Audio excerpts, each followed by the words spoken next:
Welcome everyone to today's CanSim webinar. On behalf of CanSim, it is our absolute pleasure, to welcome our speaker today. She is truly a pioneer and a trailblazer in simulation.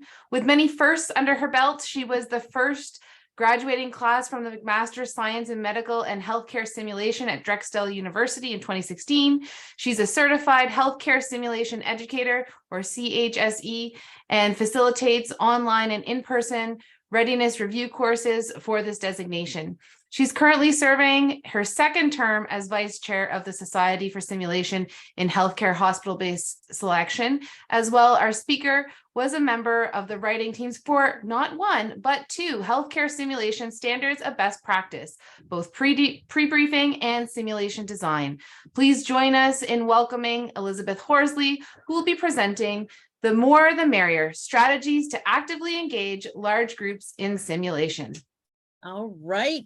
Thank you very much. I am so excited to be doing this webinar today with everyone. So great to see my Canadian friends, and I got a few of my American friends here too, and a couple people that I've taught courses to. My friend, I got to say, Daisy Mercado, who was in my class at Drexel. We were in that first group that graduated. Daisy's coming in from Jacksonville, Florida, so this is great. Tammy from Arkansas, I met you at one of our CanSim meetings, and I was supposed to present to you today, but I think everybody in Southern Ontario is having a bit of a snow day. Tammy's having one in Arkansas as well, and I think we're getting for it here in New York later on today.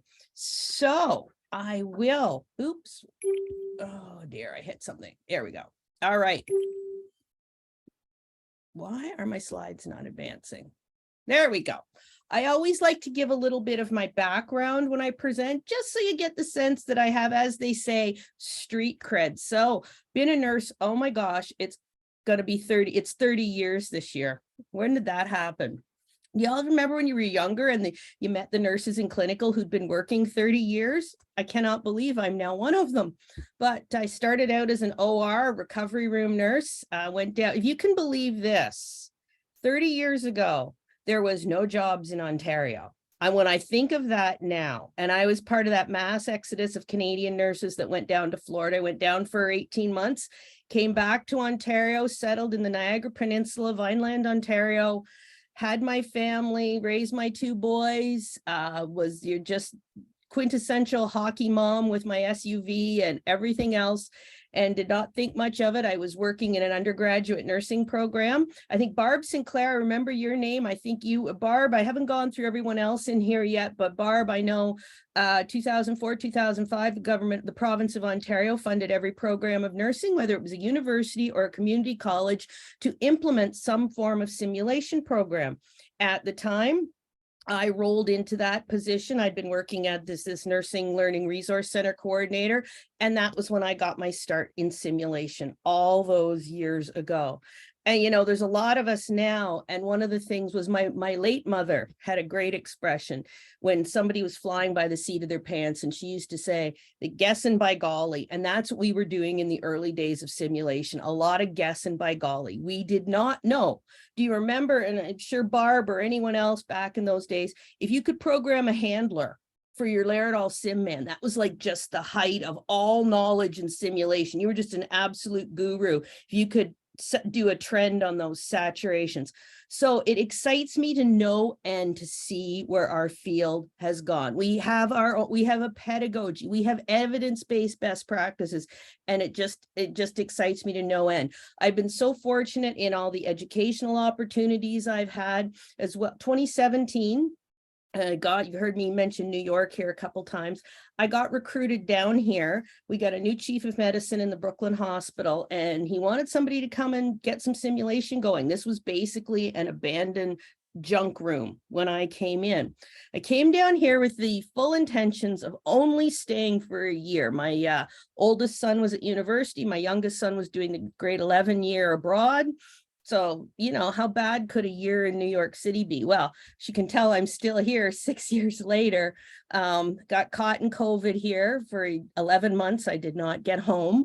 But I have been here and it has been a fantastic opportunity. So I feel really qualified to speak from 13 years in undergraduate nursing education, 6 years in the hospital setting. I have continually been trying to do professional development, lifelong learning. I'm not sure if you know, Laura, I will be ending here the end of August this year and returning home to Ontario permanently. So anybody wants me to come for a site visit, I've extended all the time I can on my work visa. So, and it's time. It's been an awfully long time. It's time to go back. And as I say, I'm very Canadian. My husband owns a home hardware. So I've already, my sister-in-law needs me to come in and work in September when she goes on a cruise. So that's where I'm going from simulation. The other thing too, as I said, I've heard me mention I'm a CHSE, a certified healthcare simulation educator, as well as the Canadian certification. If any of you are considering, you haven't done it yet, and you want to do a certification, I highly suggest it. I recommend it. I think there were now over 3,000 CHSEs have been certified, whichever way you want to go. I mean, you can reach out to me, but reach out to me with any questions. I have quite a few materials that I think are very helpful in preparing for either exam. So, but I think it's quite worthwhile to do. Interestingly enough, and I know I've done more work the last few years as I've been facilitating CHSE courses. You're finding places now that are requiring someone is certified if they're working in simulation. Just take it back. If your state, I don't know where we're at in Canada with this, but if your state says, yes, you can do this many hours of simulation and substitute it for clinical, they have to have someone who's certified though, doing that simulation. I don't want to say which, it could be Oregon. I'm not sure, don't quote me on that, but so in order to be doing it, you need to be certified, but for your own betterment, for your own professional development, for our own commitment to being lifelong learners. So I put my email in the chat and my email again on the last slide of this. So please reach out to me at any time with that. So learning objectives, because what is an educational system without learning objectives? So we're going to talk about some best practices for simulation-based educational strategies to maximize the learner and the observer role. Going to apply some theoretical frameworks to large group simulation and explore some ideas for large group and simulation activities. The other thing I really like too is you put your comments in the chat, or maybe somebody says something. I love it when people connect with each other. I really do. And I don't know, Laura and I know Barb Wilson Keats and who've been in simulation for a while.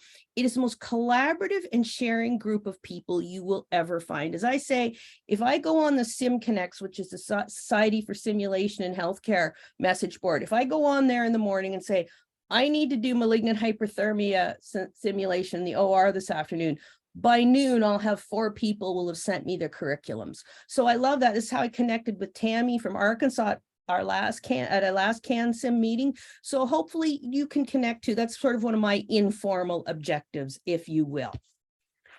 So what's the reality? Why are we doing this? Where did this work all come from? Well, I will say this work started out. I had a role for a couple of years. I worked with the University of St. Augustine, which is a rehab science school, and the campus in St. Augustine, Miami, Dallas, Austin, and San Marino, California.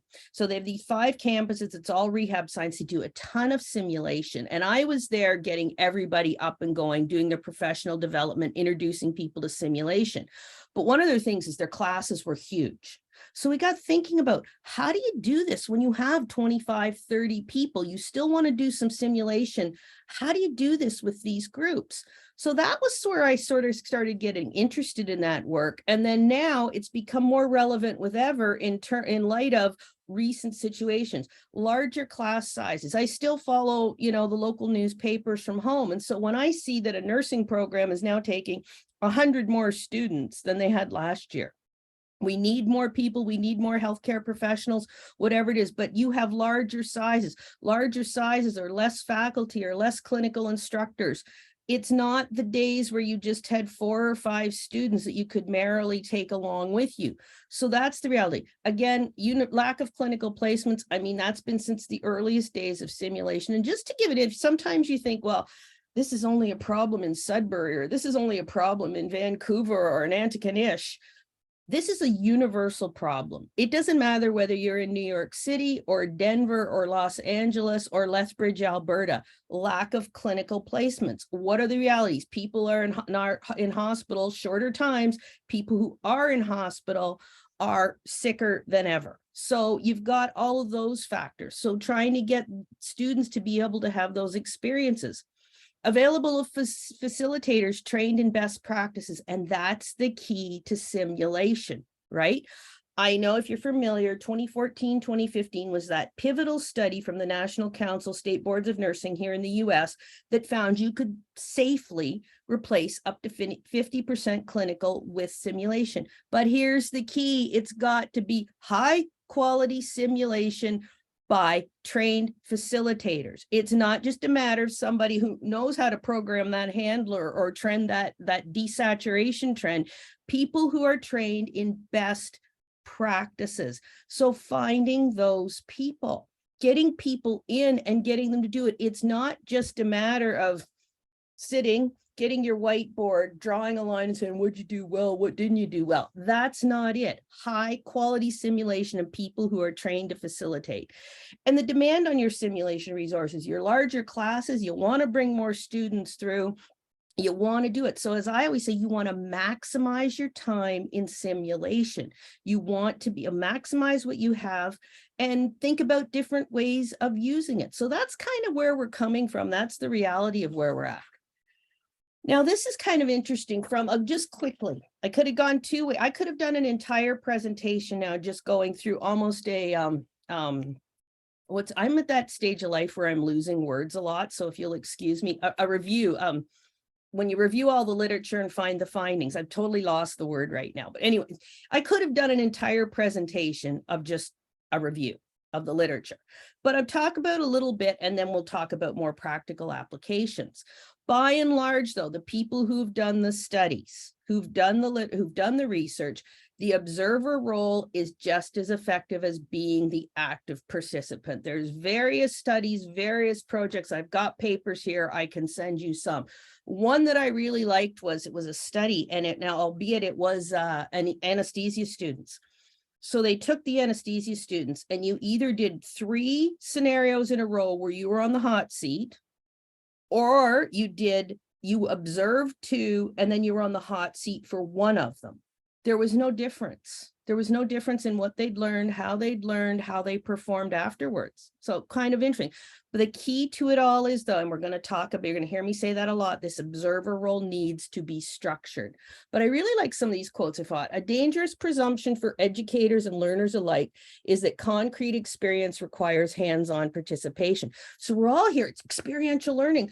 Mr. Kolb said it's experiential learning. But it's really interesting, and I'm going to say this on the next slide. Kolb never actually said it had to be hands-on. Okay, so what does having an experience really mean? I like this one. Having multiple learners assigned as variants of the nurse, primary, secondary, charge, etc., just to ensure everyone is a participant, does not prepare students for the realities of nursing practice. Or I found another, making up roles does not prepare anyone for anything. I realize that's what we've done a lot. I think back in our early days of simulation, and somehow we had somebody sitting at a table with a stack of books who was the expert. I mean, it just wasn't well thought out. And that's what that is. Having somebody, well, you're this nurse and you're going to do this and you're going to do this, doesn't necessarily help them. There's certain times where that might be, again, I'll tie this all together depending on your learning objective, but just putting people in and giving them a role for the sake of it doesn't really impact their learning. The other thing is just having people, well, you can be the respiratory, you can be the RT, and you'll be the physician. Do you really think a first-year nursing student playing a physician is helpful? Now, personally, a whole personal side, I despise role-playing with every fiber of my being. However, I realize it's a necessary evil at times. My thing with that, if you're going to use role playing, or somebody needs to be a family member, somebody needs to be another healthcare provider, you script it tightly. I have seen enough scenarios that went off the rails because everybody secretly believes they're an actor or an actress. Or in New York, they all think they're on the Broadway stage. I've seen people just go off the rails, histrionic because they think they want to act, or it devolves into bad stereotypes, which I don't believe helps anyone either. So just being very careful, if you are using different roles, you script it tightly and that it's accurate. It's an accurate portrayal. And I like this, learners can build behaviors through watching others experience emotions without having to experience it themselves. And that's the paper I was just telling you about, the anesthesia students going through 3 different scenarios. So I really like some of those, because right away, I think it's also very difficult if you've grew up with Kolb, if you grew up with constructivist theories, it's really hard to reconcile that an observer role can also have that learning, but it can. So, and it's funny too, is when I started in simulation, we got going the first couple years and figured out, okay, at least how do I make these things go? And ooh, isn't that cool? I know how to make a little bit of fake blood and a little bit of fake pus now. But I always knew there had to be other uses for it other than what we were doing. We were just doing a very traditional, bring them to the lab, 4 students at a time, march them through. So this is what I'm loving about this work, because it's finally me getting to these different uses, different ways you can use the principles, the pedagogy, and the equipment of simulation, but different and effective ways you can use it for classroom teaching. So again, what would an educational presentation be without a little theoretical framework? Kolb. So much of what we do in simulation hangs, if anybody's going to prepare for one of the certification exams, no Kolb. Just giving you that heads up right now. But Kolb, first of all, I'm going to just a basic primer on Kolb. And a lot of the courses I teach, I love to work with novices and people starting out with simulation, or when I was teaching the CHSE course. So Kolb, I generally just taught the basic 4 quadrants. So your concrete experience, your reflective observation, which that is your debriefing, abstract conceptualization. That's that part where your learners identify the message or reconcile something they learned in that scenario that they're going to take forward into their practice. And finally, active experimentation, whether that's going forth and doing it, or maybe having the chance to repeat the scenario. That's a basic Kolb. That basic, you find a basic diagram of Kolb, it's those 4 quadrants. You get a little more into Kolb, however, and then you get the executing, the diverging, converging, the assimilator.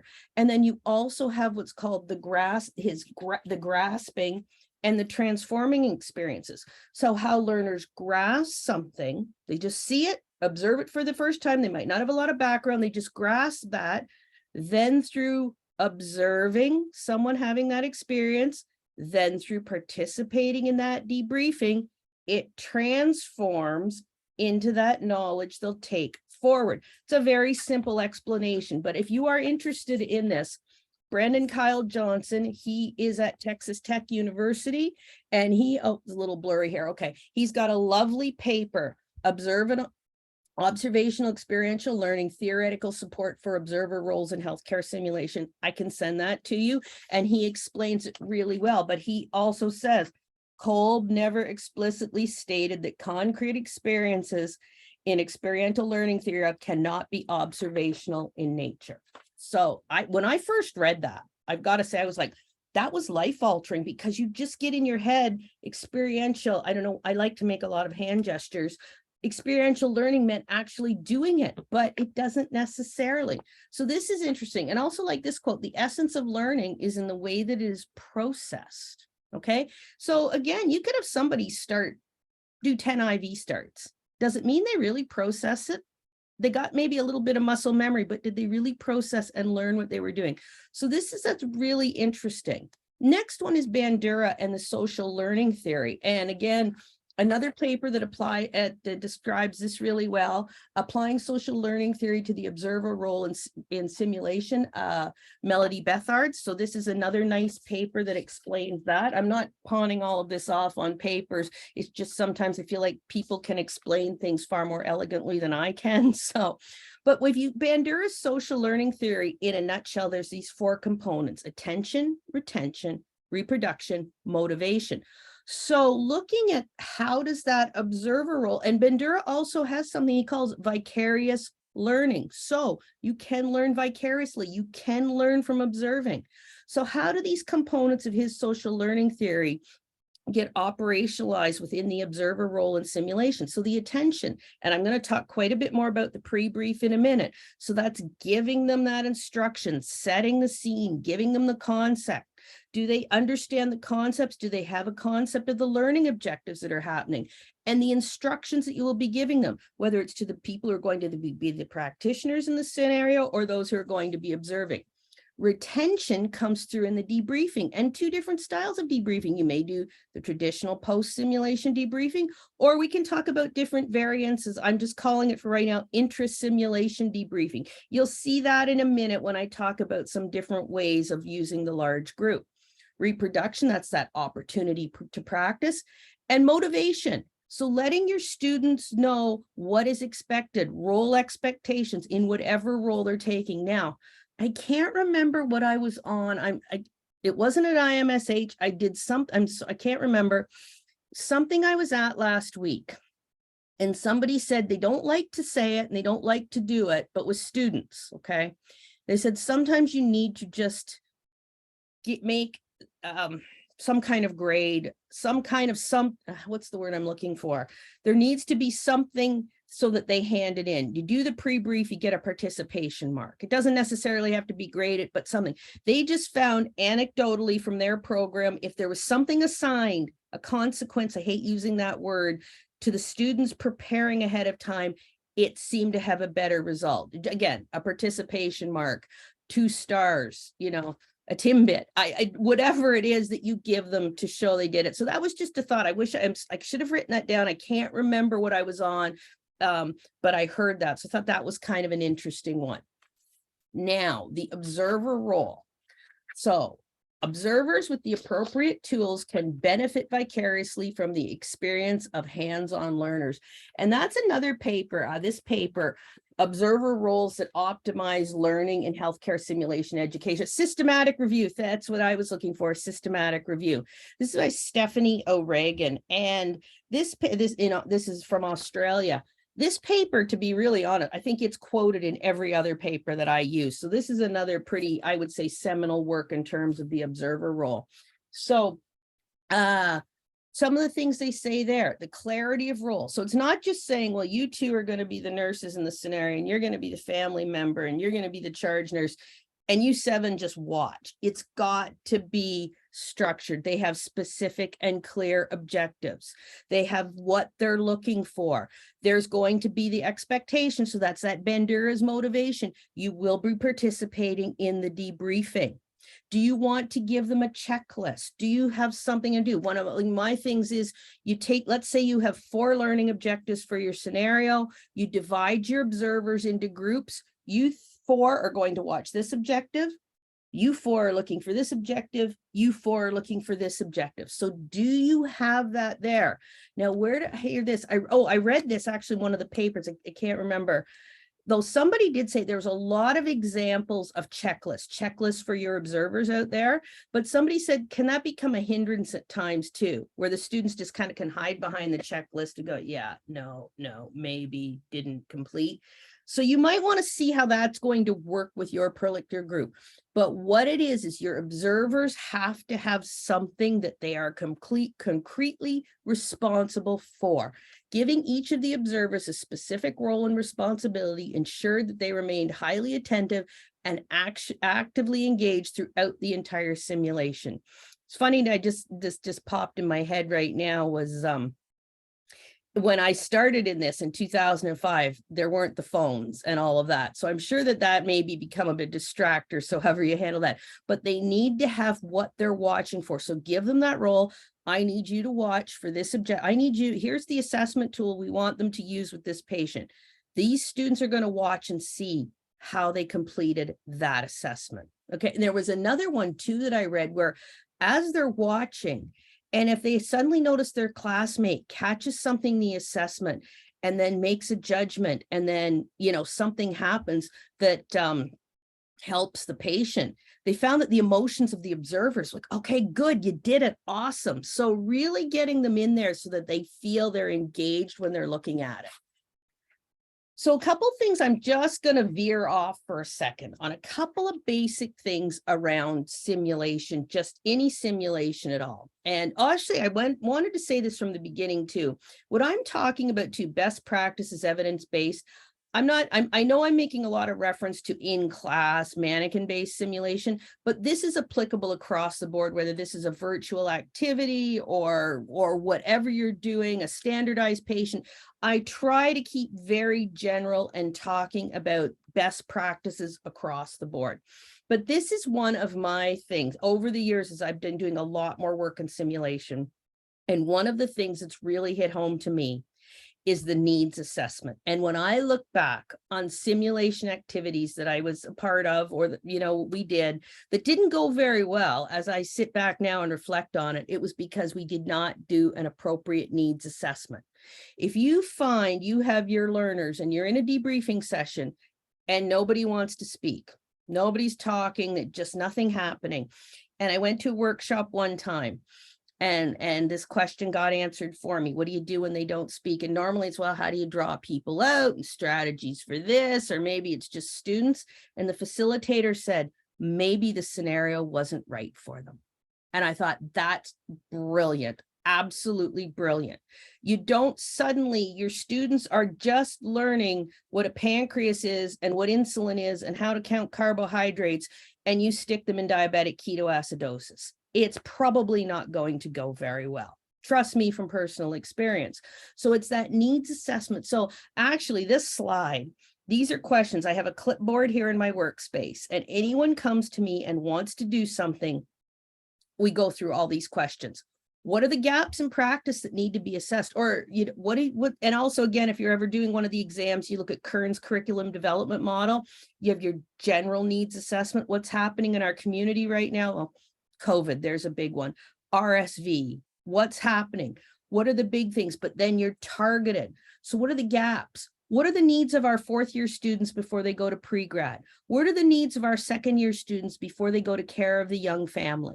What are the needs of our students who are going to the local rehab hospital? So look at that. How do you expect behavior to change as a result of participation in the session? What should participants be able to do or do differently after these sessions? And finally, and Daisy, this was from Sharon Kalman, and one of our instructors in our master's program at Drexel. What do you want them to know before they walk out the door? And that, you know what, if I answer that question for myself, for you today, I want you to have in your head, you can use this observer role, you can use it effectively, you just have to structure it. But what do you want these students to know before they walk out the door? You want them, if they know nothing else, they know to stop the blood transfusion if there's a reaction. You want them to know first 5 minutes, put the head down and get the backboard under the patient before they start compressions. What do you want them to know? And start with that question. And I can't tell you how often I say that, and that directs the activity I'm going to do. So simulation, some design basics. Some of you may well know this. I wasn't sure of my group today, so sometimes I just like to come back to these a bit because they really came through in a lot of the literature and a lot of ideas I was reading about large groups. Align the modality and the location with the objectives. So meaning, one of the things you hear, well, large groups, that's no good because then not everybody's going to get a chance to put the Foley in, or not everybody's going to get a chance to listen to the lung sounds. But here's the thing. If your objective is for everybody to get that psychomotor skill of putting in a Foley, then maybe scenario-based educational activity is not the appropriate choice. Maybe you need to do some mastery learning, a deliberate practice, set up a repetitive skills station. You want everybody to do a certain thing. Maybe it's not necessarily coming through the mannequin-based scenario or the virtual activity or whatever it is. So it's looking at what is it you want to do, and then what is the best way to accomplish this, okay? And that's a big thing that's come through too. We want to just, I was an OR nurse. I just want people to know how to open the sterile field, put on the gloves. I'm not necessarily designing a scenario around it. I want to do a return demonstration. I want them to show me. I want them to talk me through it. So think about what it is exactly you want to do with your group and then go from there. design the scenario or case that provides a good context for this.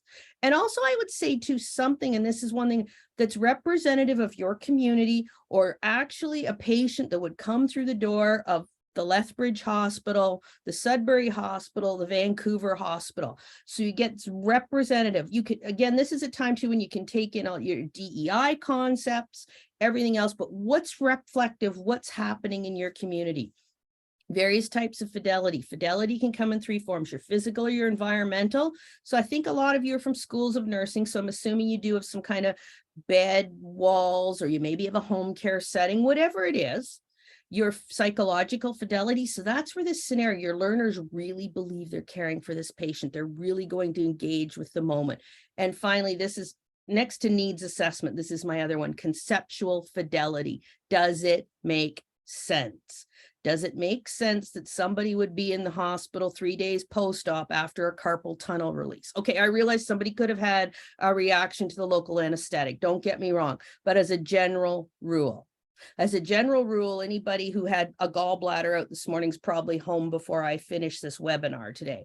Does it make sense? Well, let's just make some vital signs. Let's just make some weird lab values just to see what will happen. No, it needs what's called conceptual fidelity. Is this what I want my patient to have?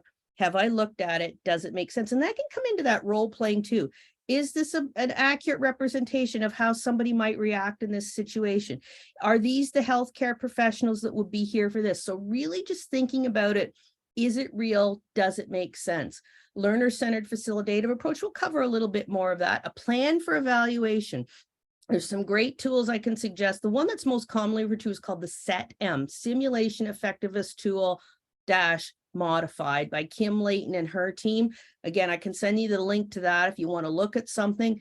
And pilot tests. I just feel like pilot testing doesn't get the love it deserves, but I've talked to more people who have said, you know, came up with this scenario, we rolled it out. We did not realize that every one of the students missed what we wanted them to catch, every single one of the students.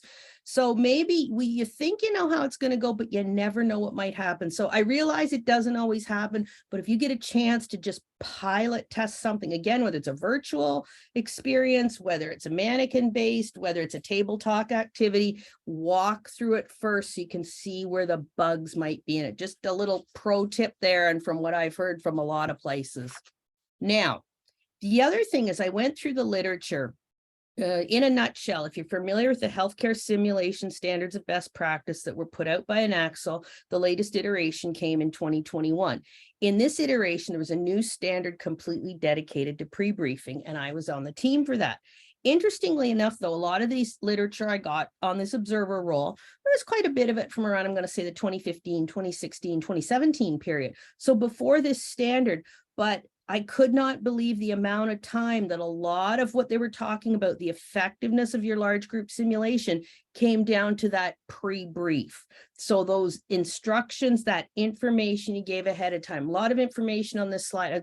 As you could tell, I could talk about this quite a lot further, but in a nutshell, three universal criteria so that you're knowledgeable at the scenario, your pre-briefing developed according to your learning objectives. Okay, we've got a large group, and we're going to have this many be observers, we're going to have this many be in the scenario, and they're going to rotate out, and this is what's going to happen. So you want to give them that information. And you take into account, like I said, the experience and knowledge level of the learners. So the preparation materials, what do you want them to have ahead of time? Is there something you want all your learners to know ahead of time? Everybody, I want you just to review the care pathway for post-op hip replacement patients. I want you all to review this. You want everybody, maybe there's a skill, some information that they can have that will make things go smoother so that you're not spending all your debriefing time going back and reviewing the cardiac cycle. Okay, so this, just to go back another nutshell to keep this in mind, simulation, you're looking at Bloom's taxonomy. Simulation sits in that application space. This is not necessarily the time for new knowledge. This is where you're taking the knowledge and applying it. Again, there's always some people may various, but overall, the theory and the pedagogy, this is for application. So what knowledge do you want them to have ahead of time? And finally, that briefing the day of. Can you do compressions? Can you shock it? How do we want to do it? If you want to hang a piggyback, if you want to do this. Oh, this is a very, very quick overview of debriefing. pre-briefing, but that's what a lot of the success of your simulation activity is going to come down to. So now finally, I'm getting there, some ideas, and these are some things I've read, I've experienced. So this one is great. This again, another Australians do some fantastic simulation work. This is called tag team simulation. I have a couple papers. One of the papers was a little hard to get. I think I wrote to the author and got them to send it to me. So this is where they divide, I love this, into these groups. And some of the students will start with a scenario. Everyone else is in the audience. And I think they must have had some dramatic training, right? Because they call it like a theater production. So they'll do a little bit. There's kind of opportunities for people to tag in and out. And then they'll have an intermission. And then they're like, they even say they're like theater critics. So they give theater critic feedback to the people in the scenario. It really a lot deep dive, but how they do it. They do things here too, where they may give to the group different cards, what's called a cue card. So something they could say or do that might change the scenario a little bit. So really interesting on how they do that. So have that one, but just think about it. I know it's a bit complex, but just think about the idea of stopping, like I said, debriefing, like post simulation or intra. So the way they do it here, they call it the intermission. Let's have the theater critics give their review of the show. Think about it that way. Hockey lines. I cannot be the only former hockey or current hockey parent on this call. So think about how lines are changed in hockey. This is another great little paper. It was Alberta and the Northern Ontario School of Medicine. So a couple of really interesting. If somebody changing the line in hockey, your players have to be watching so that when that player comes in, they go out, they seamlessly replace them, right? So that's what you want to do. And that's it here. So you may have, let's say you have 3 people around the bed. It's a trauma, it's a code, 3 people, you have next 3 people behind, but they have to be watching. So when it's their turn to go in, they can completely pick up where that person left off. When I was doing with the rehab science school, they have quite a few very extensive assessments and evaluations they do on patients.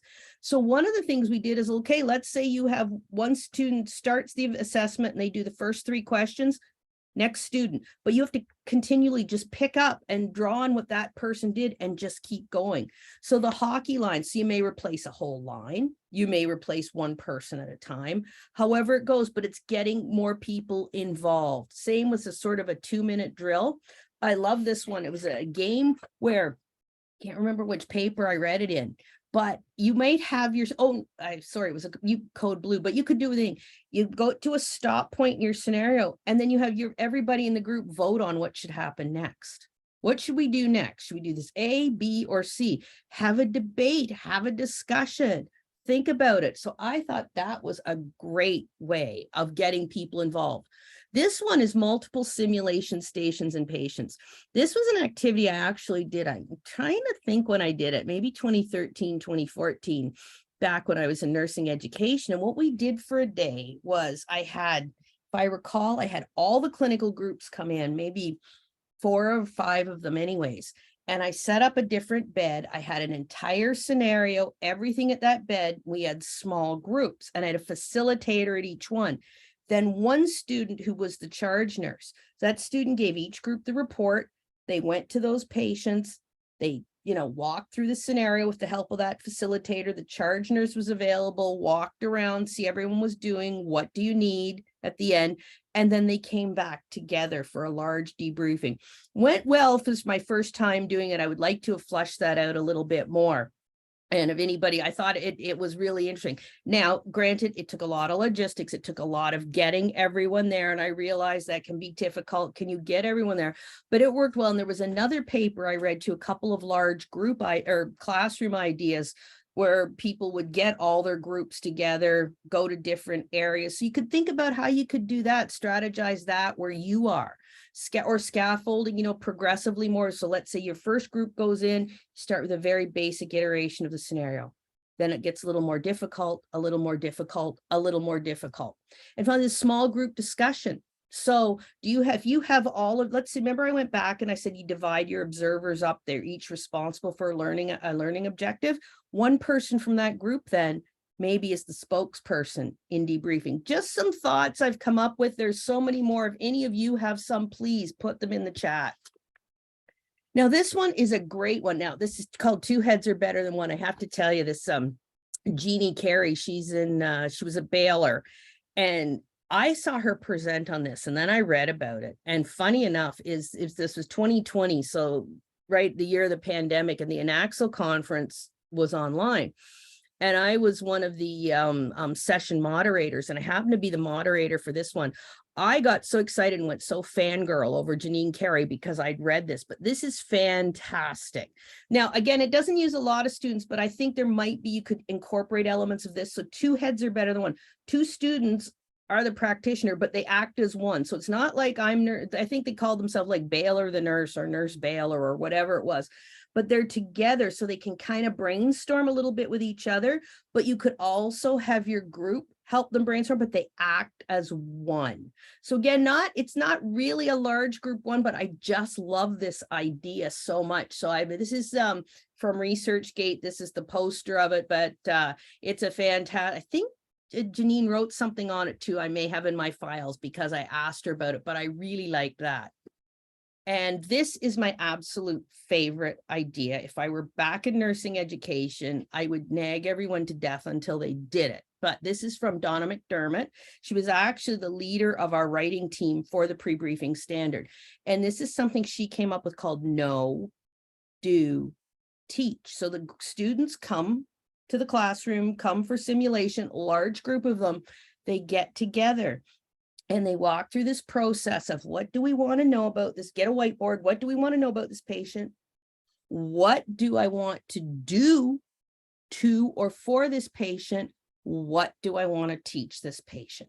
So they work through, they brainstorm, they cover this.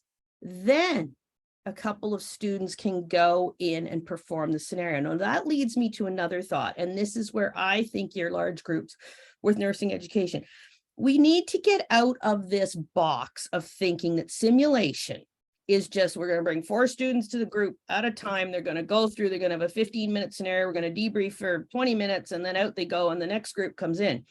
That was what I was born and raised on in simulation.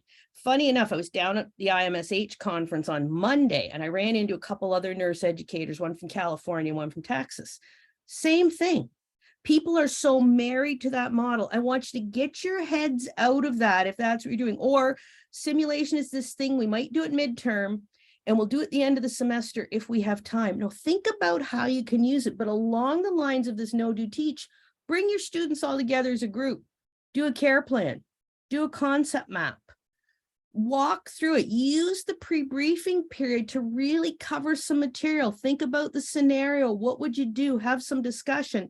Then you could have a couple of students go in and perform the scenario, be the practitioner. In my mind, that alleviates a lot of that fishbowl, that anxiety that everyone's watching. Basically, those students, or from the Know, Do, Teach, or if you're doing a concept, basically those students are just the messenger, right, for the group. So I feel like you're alleviating a lot of that anxiety, that fishbowl effect that they might have.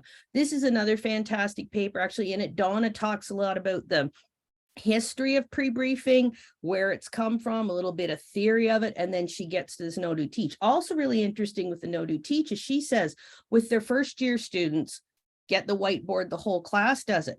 By 4th year, you may be able to break your students into little groups and they each do their own Know, Do, Teach. Another person too, or, couple other things, does not Know, Do, Teach. What kind of, I had a call from someone one day and she calls it the points of connection. When do your students need to make connections with their patient? What are they making them for? What's happening? Or how do you teach your students to get the salient information from a chart? So I want you just to think about that period. I want you, maybe you're doing creative things already, maybe, but I know that still a lot of people get in this very traditional mindset, but think about how, like, really outside of that box of the students come. It's funny, I was preparing for this and I was thinking back to when I was doing this and I thought, my gosh, I think I spent the most of my time in my early days of simulation making sign-up sheets and taping them on the wall, right? It's going back before you could, make a computer Survey Monkey or something and have them sign up. And I'm thinking that was how I seemed to spend the most of my time getting ready for simulation, was a sign-up sheet. So think about some of these ideas, bring your students together as a group, having them work through it together. So I think I'm at the end. I have provided both email addresses, my work email address until August, and then a Gmail for after that. And I right now, any questions, comments, anything at all, I've got literature. Anyone who knows me on this in this call knows that I'm willing to share whatever I have or answer any questions. So let me stop sharing and see what you all have to say. Thank you. Thank you, Elizabeth. That was amazing. There was a lot of messages throughout. I think people really appreciated some of the resources that you put in there. Oh, great. And oh, good. Somebody put them on. You know what? I'm glad. You know, when I hear a little weird thing I've been doing, for whatever reason, I come on in the US. I can't share resources onto a Canadian Zoom. It's very strange, but thank you for doing that. So there we go. Okay. Any questions, comments?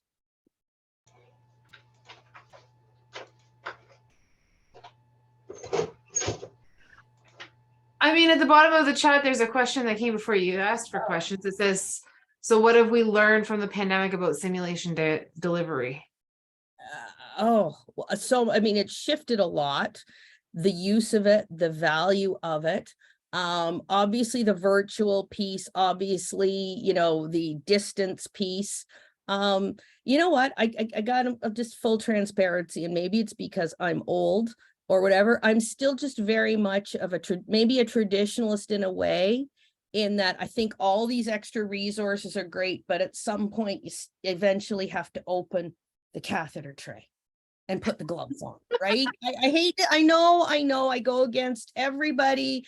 I may get thrown out of some forums for saying that, but I think everything's great. And that's another thing with the pre-briefing. Have everybody do one of the virtual excursions, go on there, walk through us, get your analytics, bring it, and then we'll come, let's use that, and then we'll go forward and do something else. There's all kinds of ideas you can do. That's an entire presentation on its own, how simulation has changed because of the pandemic. I would say, though, funny enough, in the last year or so doing things, I've had so many comments, questions, and Tori, I know you. I do know. I've had so many. I think some of the examples I mentioned, you might have been part of them.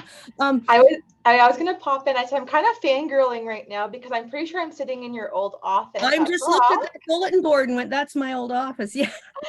And I just started here in August, and I saw your meeting came up, and I was like, "Oh my gosh, Elizabeth Horsley, like this is amazing." So, anyways, I just started here in August. I have your email. I'm going to keep in touch because I start a lab in 10 minutes. But yeah, the information you shared has been so helpful because our numbers have exploded, as I'm not sure if you've heard, but we have 220 first year students opposed to 80 this year. So we've been having 220 large students groups. The first 10 years I worked there. So good. Yeah. But you know what? Anybody who knows me, I will share. And my favorite thing is to help out people who are just getting started. But this comes to the last year, I've had more requests for basic information. And I mean, that's where I come back, like basic, like Miller's Pyramid, Bloom's taxonomy. How do you do a learning objective? What good quality simulation is? So that's kind of where I structure a lot of my presentations. I think, Nate, you were in one of my classes that I did, and we did a lot of that. So please, anyone at all, do not ever hesitate to reach out to me if you're interested in the exams. So, you know, what's funny, that bulletin board she's sitting in front of, I got to say this. I always was fascinated with New York City. We've been here on a holiday and I got this funky picture of the New York City subway system. And I used to have it on that bulletin board because it just made me happy to look at. Well, who knew?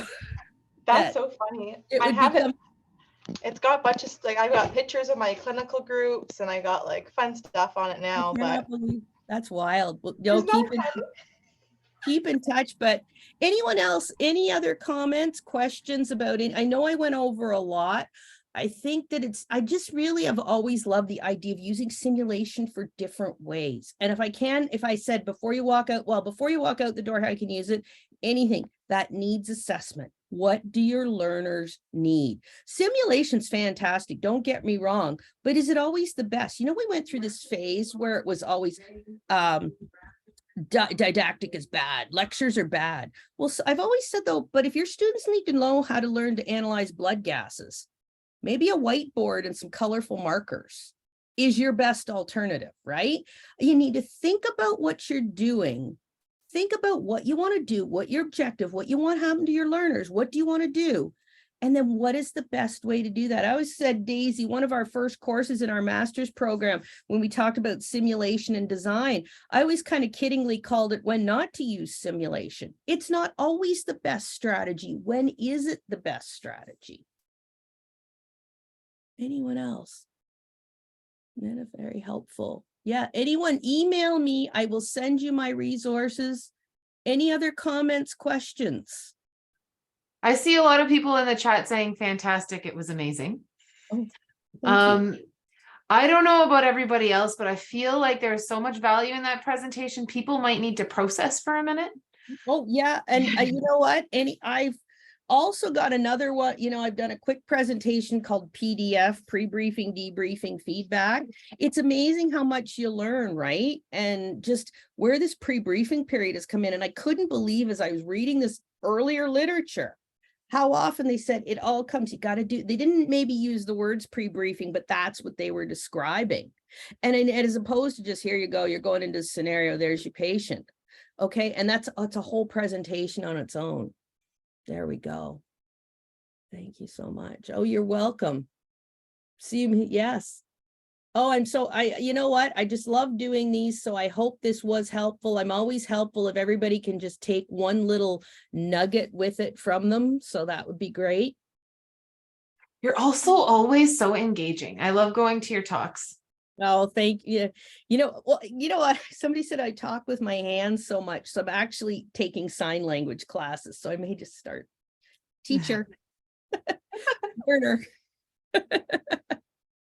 All right. It looks like people have to go to meetings and stuff. So I just want to take a moment to thank you very much for your time and your expertise today. Oh my gosh, anytime. This is recorded, right? So people can see. This is definitely recorded. It'll be posted with your permission on YouTube very shortly. Wow. On the CanSim YouTube page. I always feel so cool when I'm on YouTube. You will be on YouTube today. And I also wanted to thank everybody that took the time to join us today. Thank you so much for spending the time with us today. We're going to send out a short evaluation to get some feedback from the audience. And we look forward to seeing you at our next webinar. Thank you. Great. This is outstanding. Thank you. I'm going to stop the recording, but I can stick around if anyone wants to chat. Yeah. Thank you.